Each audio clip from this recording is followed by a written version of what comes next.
turned the healthcare debate on its head this summer. Now those words have earned their rightful place in history. Our number 2 story on the countdown, and the lie of the year goes to Sarah Palin's unforgettable phrase, death panel. PolitiFact, the truth-squatting website of the St. Petersburg Times, naming Sarah Palin's death panel whopper the lie of the year. Palin posted the myth about government-run end-of-life care on Facebook back in August. The America I know and love is not one in which my parents or my baby with Down syndrome will have to stand in front of Obama's death panel so his bureaucrats can decide, based on a subjective judgment of their level of productivity in society, whether they are worthy of health care.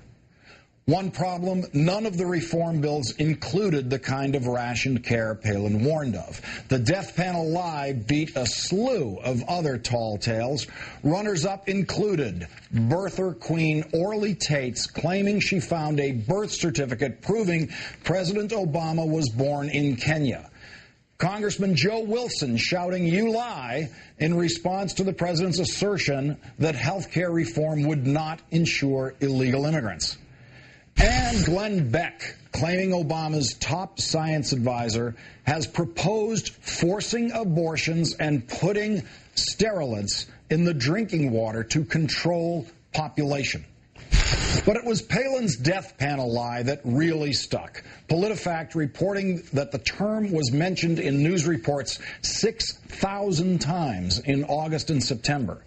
Playing his part, Senator Chuck Grassley of Iowa, he took the death panel meme and turned it up to 11.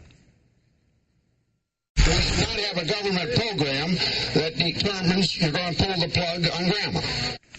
Time now to call in Margaret Carlson, political columnist with Bloomberg News and the Washington editor of The Week magazine. Good evening, Margaret. Hello, Lawrence. Margaret, how does Sarah Palin manage to spin her way out of this one? Now, being associated with the lie of the year is normally a problem for any politician's resume, isn't it? Well, there were so many lies this year and so little time on this show to do them all justice. But here's how she tried. She tried when her book was coming out, which, by the way, had its own series of falsehoods, to say that she was like Ronald Reagan in using death panels because he used the term evil empire and it was nowhere on the map. Therefore, her use of death panels was not a real lie, and she used it in the same context as her beloved Ronald Reagan. Now, I don't know that anyone really believed it, but that's what she tried to do. But you know, the other lies you mentioned didn't quite get the grip on a political discussion that this one did, with like 40% of Republicans at one time thinking there were death panels. Now, what about Palin's fans? I mean, don't they believe this death panel thing? And how, or will this suddenly convince them that Sarah Palin was lying about death panels? No. Her fans, you know, they believe whatever she says and they never give up on it. And it's like, you know, that saying where a lie gets around the world before the truth catches up.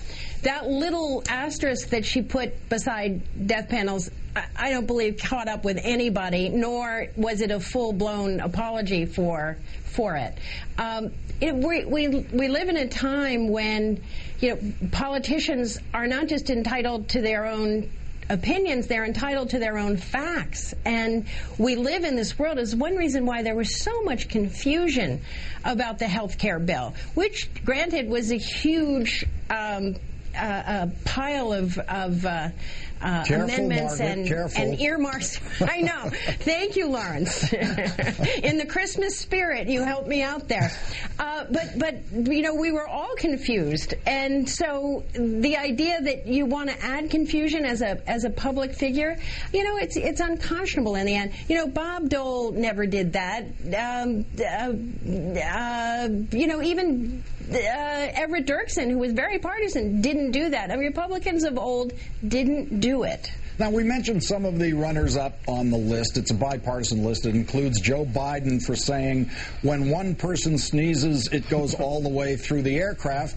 Joe Biden is always very quick to correct these kinds of stretches in his comments. But with Sarah Palin, it seems that loving her means she never has to say she's sorry. Yeah.